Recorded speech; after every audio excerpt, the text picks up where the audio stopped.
നമസ്കാരം.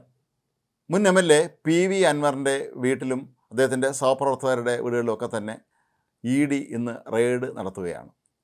പതിവ് പോലെ അൻവറിൻ്റെ കാര്യത്തിലാകുമ്പോൾ അത് തട്ടിപ്പ് കേസുമായി ബന്ധപ്പെട്ട് തന്നെയാണ് ഇ ഡി റെയ്ഡ് നടത്തുന്നത്.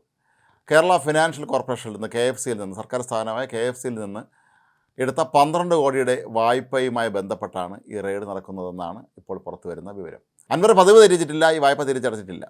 ഇതിപ്പോൾ 22 കോടി രൂപയായി മാറിക്കഴിഞ്ഞിരിക്കുന്നു എന്നാണ് പറയുന്നത് ഈ തുക. എന്നാൽ കള്ളപ്പണം വെളുപ്പിക്കലുമായി ബന്ധപ്പെട്ടൊക്കെ തന്നെ ഈ പണം ദുരുപയോഗം ചെയ്തു എന്നാണ് പറയപ്പെടുന്നത്. അൻവർ മാത്രമല്ല, ഇതുമായി ബന്ധപ്പെട്ട് നിരവധി പേർ ഇതിൽ ചേർന്നിട്ടുള്ളവരാണ്, പ്രതികളാണ്. നേരത്തെ വിജിലൻസ് ഇത് സംബന്ധിച്ച് അന്വേഷണം നടത്തുകയും ചില രേഖകൾ പിടിച്ചെടുക്കുക തന്നെ ചെയ്തിരുന്നു. കേരള ഫിനാൻഷ്യൽ കോർപ്പറേഷനിലെ ചില ഉന്നത ഉദ്യോഗസ്ഥരുമൊക്കെ തന്നെ ഈ കേസിൽ പ്രതികളാണ്. അപ്പോൾ ഈ ഒരു സന്ദർഭത്തിലാണ് വിജിലൻസിൽ നിന്ന് വിവരങ്ങൾ ശേഖരിച്ചതിന് തൊട്ട് പിന്നാലെ ഇ ഡിയും അൻവറിൻ്റെ വീട്ടിലെത്തി റെയ്ഡ് നടത്തുന്നത്. അദ്ദേഹത്തിൻ്റെ അൻവറിൻ്റെ സഹായികളുടെയൊക്കെ തന്നെ വീട്ടിലും റെയ്ഡ് നടക്കുന്നുണ്ടായിരുന്നു. പി വി അൻവറിനെ സംബന്ധിച്ചിടത്തോളം അദ്ദേഹത്തിൻ്റെ ജീവിതത്തിൽ ഒരു സാധാരണ കാര്യം മാത്രമായിരിക്കാം ഇത്. കാരണം എത്രയോ തട്ടിപ്പ് കേസുകൾ ഉൾപ്പെട്ടിട്ടുള്ള ആളാണ് P V Anvar. P V അൻവറിൻ്റെ തട്ടിപ്പ് പരിപാടികളെക്കുറിച്ച് മാത്രം എത്രയോ എപ്പിസോഡുകൾ ചെയ്യാൻ നമുക്ക് കഴിയും. ഒരു കാലത്ത് ആരായിരുന്നു പി വി അൻവർ? കടന്നൽ രാജ, നിലമ്പൂർ സുൽത്താൻ, ജനകീയ MLA തുടങ്ങിയ ഏറെ കൊട്ടിഘോഷിച്ചിരുന്നു. CPM പ്രവർത്തകർ തന്നെയാണ് അതിൻ്റെ പിന്നിലുണ്ടായിരുന്നത്. അൻവറിനെ ഒരു രാജാവാക്കി, നിലമ്പൂർ മേഖലയുടെ മൊത്തം ഒരു സുൽത്താനാക്കി വാഴ്ത്തിയത് CPM തന്നെയാണ്. എന്നാൽ പിന്നീട് മുഖ്യമന്ത്രി പിണറായി വിജയനെതിരെയും അദ്ദേഹത്തിൻ്റെ പൊളിറ്റിക്കൽ സെക്രട്ടറി പി ശശിക്കെതിരെയും ADGP MR അജിത്കുമാറിനെതിരെയൊക്കെ തന്നെ നിരന്തരമായി ആരോപണങ്ങൾ ഉന്നയിച്ച് അവരുടെ എല്ലാ ശത്രുത പിടിച്ചു പറ്റിയ അൻവർ ഒടുവിൽ MLA സ്ഥാനം രാജിവെച്ചു. ഉപതെരഞ്ഞെടുപ്പ് നടന്നപ്പോൾ ആദ്യം മത്സരിക്കുന്നില്ല എന്ന് പറഞ്ഞ് പിന്നീട് മത്സരിച്ചു, ദയനീയ പരാജയം ഏറ്റുവാങ്ങി. ഇപ്പോൾ അദ്ദേഹം തൃണമൂൽ കോൺഗ്രസ്സിലെ ഒരു നേതാവാണ്. തൃണമൂൽ കോൺഗ്രസ് നമുക്കറിയാം, പശ്ചിമ ബംഗാളിൽ വളരെ ശക്തമായ തോതിൽ ഭരണം നടത്തുന്ന മമതാ ബാനർജിയുടെ പാർട്ടി. പക്ഷേ കേരളത്തിൽ ഈ പാർട്ടിക്ക് ആരാണുള്ളത്? ഒരുപക്ഷെ അൻവർ CPM പ്രവർത്തിക്കുന്ന കാലത്ത്, MLA ആയിരുന്ന കാലത്താണ് ഇത്തരത്തിലുള്ള ഒരു റെയ്ഡ് നടന്നിരുന്നുവെങ്കിൽ എന്തായിരുന്നു പുകിലെന്ന് നമുക്ക് ചിന്തിക്കാൻ പോലും കഴിയുകയില്ല. കടന്നൽ രാജയുടെ കീഴിലുള്ള കടന്നലുകളെല്ലാം കൂട്ടത്തോടെ പാഞ്ഞെത്തുമായിരുന്നു, വലുതുപോലെ ബഹളം നടക്കുമായിരുന്നു, അവിടെ എത്തുന്ന മാധ്യമപ്രവർത്തകരെ തുരത്തിയോടിക്കാൻ ശ്രമിക്കുമായിരുന്നു. കൂടാതെ അൻവറിൻ്റെ ചില പ്രഖ്യാപനങ്ങളുമൊക്കെ തന്നെ കാണുമ്പോൾ തനിക്ക് ആരെയും പേടിയില്ല, തനിക്ക് എന്ത് നേടാനുള്ള തൻ്റെ ഇടമുണ്ടെന്നൊക്കെയുള്ള രീതിയിലുള്ള പ്രഖ്യാപനങ്ങളൊക്കെ നടക്കുമായിരുന്നു. പക്ഷേ ഇപ്പോൾ അൻവറിനൊപ്പം ആരുമില്ല എന്നുള്ളത് തന്നെയാണ് അവസ്ഥ. തൃണമൂൽ കോൺഗ്രസിനെ സംബന്ധിച്ചിടത്തോളം അവർ ഒരു മുന്നണിയുടെയും ഭാഗമല്ല, NDAയുമല്ല, അതേസമയം ഇന്ത്യ മുന്നിലുണ്ടോയെന്ന് ചോദിച്ചാൽ അവിടെയും ഇല്ലാത്ത ഒരവസ്ഥയാണ്. കേരളത്തിലാകട്ടെ അൻവർ UDFൽ ചേരാൻ വീണ്ടും ശ്രമം നടത്തുന്നുണ്ട്. എന്തൊക്കെയോ പുറംവാതിലൂടെ കടന്നു വരാൻ ശ്രമിച്ചു. അതെല്ലാം VD സതീശൻ്റെ നേതൃത്വത്തിലുള്ള വലിയ സംഘം തടഞ്ഞു. ഇപ്പോൾ തദ്ദേശ ഭരണ തെരഞ്ഞെടുപ്പിൽ UDFന് പിന്തുണ പ്രഖ്യാപിച്ചിരിക്കുകയാണ് അൻവർ. പക്ഷേ അവിടെയും ഒരു കോൺഗ്രസ്സുകാരും ചെന്നില്ല എന്നുള്ളതാണ് ഇതിൻ്റെ ഏറ്റവും വിചിത്രമായ കാര്യം. അൻവറിൻ്റെ പേരിലുള്ള ഇത്തരത്തിലുള്ള കേസുകളെല്ലാം അങ്ങോട്ട് അന്വേഷിക്കാൻ തുടങ്ങിയാൽ പിന്നെ അൻവർ നിൽക്കക്കളിയില്ലാത്ത അവസ്ഥയാകും എന്ന് എല്ലാ രാഷ്ട്രീയ പാർട്ടികൾക്കും അറിയാം.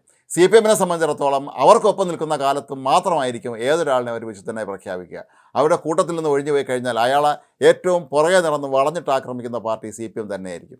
അതുതന്നെയാണ് ഒരു പക്ഷേ ഇപ്പോൾ അൻവർ അനുഭവിച്ചുകൊണ്ടിരിക്കുന്നത്. കാരണം വിജിലൻസ് എന്ന് പറയുന്നത് സംസ്ഥാന സർക്കാരിൻ്റെ കീഴിലുള്ള സ്ഥാപനമാണ്. വിജിലൻസ് ആദ്യം അന്വേഷണം നടത്തി ഇയാളെക്കുറിച്ചുള്ള എല്ലാ വിവരങ്ങളും ശേഖരിച്ചു.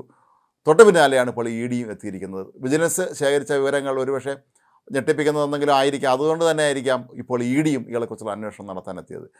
അൻവറൊക്കെ പണ്ട് ആഫ്രിക്കയിലും മറ്റ് സ്വർണ്ണ ഖനനം നടത്താൻ പോയതൊക്കെ നമുക്ക് നന്നായിട്ട് അറിയാം. നമ്മുടെ നാട്ടിലൊരു MLA ആരുടെ അനുമതി വാങ്ങിയിട്ടാണ് ഒരു ആഫ്രിക്കൻ രാജ്യത്ത് ബിസിനസ് നടത്താൻ പോയതെന്ന് ആർക്കും അറിയില്ലായിരുന്നു.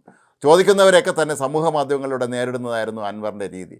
മറുനാടൻ മലയാളിക്കെതിരെ അൻവറും സംഘവും നിരന്തരമായി നടത്തിയ ആക്രമണം ഇത്തരത്തിൽ നമ്മൾ ഓർക്കേണ്ടതുണ്ട്. എന്തെല്ലാം പ്രഖ്യാപനങ്ങളും വീരസ്യങ്ങളുമാണ് അന്ന് അൻവർ വിളിച്ച് പറഞ്ഞത്. ഇവിടെ എത്തി ഞങ്ങൾ തകർത്തളയും, ഞങ്ങൾ ഓഫീസ് പൂട്ടിക്കുമെന്ന് വരെ പറയുകയും താഴെ ഇറക്കിക്കും, 6ാം നില താഴെ ഇറക്കിക്കുമെന്ന് എത്രയോ പ്രഖ്യാപനങ്ങൾ നടത്തിയ അൻവർ ഇപ്പോൾ ചോദിക്കാനും പറയാനും ആരുമില്ലാത്ത അവസ്ഥയിൽ അനാഥനായി നടക്കുകയാണ്. അതുകൊണ്ട് തന്നെ ആയിരിക്കാം ഒരുപക്ഷെ CPMന് ഇനി അങ്ങോട്ടുള്ള ദിവസങ്ങളിലൊക്കെ തന്നെ ഇയാൾക്കെതിരെ നിരന്തരമായി അൻവറിൻ്റെ പേരിൽ കേസുകൾ എത്ര ഉണ്ടെന്നുള്ളത് എണ്ണിത്തിട്ടപ്പെടുത്താൻ കഴിയാത്തൊരു സ്ഥിതിയാണുള്ളത്. അതുകൊണ്ട് തന്നെ ഇനി അങ്ങോട്ടുള്ള ഈ സംസ്ഥാന സർക്കാരിൻ്റെ വേട്ടയാടൽ തുടരുക തന്നെ ചെയ്യും.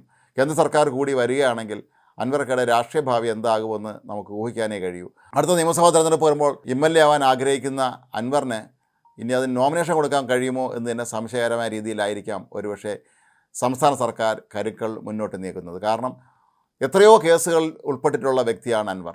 CPMനോടൊപ്പം നിന്നപ്പോൾ MLA ആയിരുന്ന സമയത്തൊക്കെ തന്നെ അൻവറിനെ പരമാവധി പ്രൊട്ടക്റ്റ് ചെയ്യുന്ന കാര്യത്തിൽ CPM അതിശ്രദ്ധ തന്നെയാണ് കാണിച്ചിരുന്നത്. മുഖ്യമന്ത്രി പിണറായി വിജയൻ്റെ ഏറ്റവും വിശ്വസ്തനായ അനുയായികൾ ഒരാളായിരുന്നു അൻവർ. എന്നാൽ പിന്നീട് അവർ പിണങ്ങിക്കഴിഞ്ഞതിന് ശേഷമാണ് അൻവറിനെയും വേട്ടയാടാൻ അവരും ആരംഭിച്ചിട്ടുള്ളത്. ഇന്ന് അൻവറിനെ സംബന്ധിച്ചിടത്തോളം അൻവർ 4 ഭാഗത്തു നിന്നും എതിരാളികളും നടുക്ക് നിസ്സഹായനായി അൻവർ നിൽക്കുന്നൊരു കാഴ്ചയാണ് നമുക്ക് കാണാൻ കഴിയുന്നത്. അതിൻ്റെ ഭാഗമായിട്ട് തന്നെയാണ് ഈ ഇ ഡി റെയ്ഡ് നടക്കുമ്പോഴും ഒക്കെ തന്നെ അൻവർ പുറത്തേക്ക് വരുന്നതേയില്ല. അഥവാ ഇനി നാളെ വന്നാൽ പോലും ഇത് സംബന്ധിച്ചുള്ള യാതൊരു തരത്തിലുള്ള പഴയ തരത്തിലുള്ള വീമ്പടികൾ നടത്താനുള്ള സാധ്യതയും കാണുന്നില്ല. കാരണം ആ സത്യം ഒരുപക്ഷെ അൻവറിന് മനസ്സിലായി കാണും, താൻ ഒറ്റയ്ക്കാണ്, ഇനി തന്നോടൊപ്പം നിൽക്കാൻ ആരുമില്ല എന്ന്. പണ്ട് കോൺഗ്രസ്സുകാരനായിരുന്ന കാലത്ത് കോൺഗ്രസിൻ്റെ മലപ്പുറത്തെ ഏറ്റവും പ്രധാനപ്പെട്ട നേതാക്കളിൽ ഒരാളായിരുന്നു അൻവർ. പിന്നീട് സി പി എമ്മിനൊപ്പം ചേർന്നപ്പോൾ അവരുടെ ആളായി. ആ സി പി എമ്മിന് വേണ്ടി ഒരുപക്ഷെ മലപ്പുറം ജില്ലയിൽ ഏറ്റവും അധികം പഞ്ചായത്തുകളുടെ ഭരണം മാറ്റിയ കാര്യത്തിലൊക്കെ തന്നെ മുൻകൈ എടുത്തയാൾ അൻവറായിരിക്കാം. അവിടെ ഇടതുപക്ഷത്തിന് പല സ്വതന്ത്ര എം എൽ എമാരുണ്ട് എങ്കിൽ പോലും അൻവറിനായിരുന്നു സി പി എമ്മുമായി പാർട്ടി തലത്തിൽ ഏറ്റവും അധികം അടുത്ത ബന്ധമുണ്ടായിരുന്നത്. ഈ ബന്ധം തൻ്റെ വ്യക്തിപരമായ നേട്ടങ്ങൾക്ക് വേണ്ടി അത് ഫലപ്രദമായി ഉപയോഗിക്കാനും അൻവർ എന്നൊക്കെ തന്നെ കഴിഞ്ഞിരുന്നു. അതിൻ്റെയൊക്കെ തന്നെ പരിണത ഫലമാണ് ഇപ്പോൾ അനുഭവിച്ചുകൊണ്ടിരിക്കുന്നത്. അൻവറുമായി ഇടനിൽക്കുന്ന കാലഘട്ടത്തിൽ സി പി എമ്മിൻ്റെ പാർട്ടിക്കുള്ളിൽ നടന്നിട്ടുള്ള പല സമ്മേളനങ്ങളും പാർട്ടി അണികൾ നേതാക്കളെ നിർത്തിപ്പൊരിച്ചിരുന്നു. ഈ അൻവറിനെ പോലെയുള്ള ഒരാളിന് നിങ്ങൾ എന്തിനാണ് ഇത്രയധികം പ്രാധാന്യം കൊടുത്തതും വലിയ താരമാക്കി മാറ്റിയതുമൊക്കെ. അന്ന് ഈ നേതാക്കന്മാർക്കെല്ലാം തന്നെ ഉത്തരം മുട്ടിയ അവസ്ഥയിലായിരുന്നു ഉണ്ടായിരുന്നത്. അൻവർ എപ്പോഴും ആരെയും എതിർക്കും, ഞാനൊരു വലിയ ശക്തനാണ്, എന്നെ ആർക്കും തൊടാൻ കഴിയുകയില്ല തുടങ്ങിയ പ്രഖ്യാപനങ്ങൾ എപ്പോഴും നടത്തിക്കൊണ്ടിരിക്കുകയായിരുന്നു.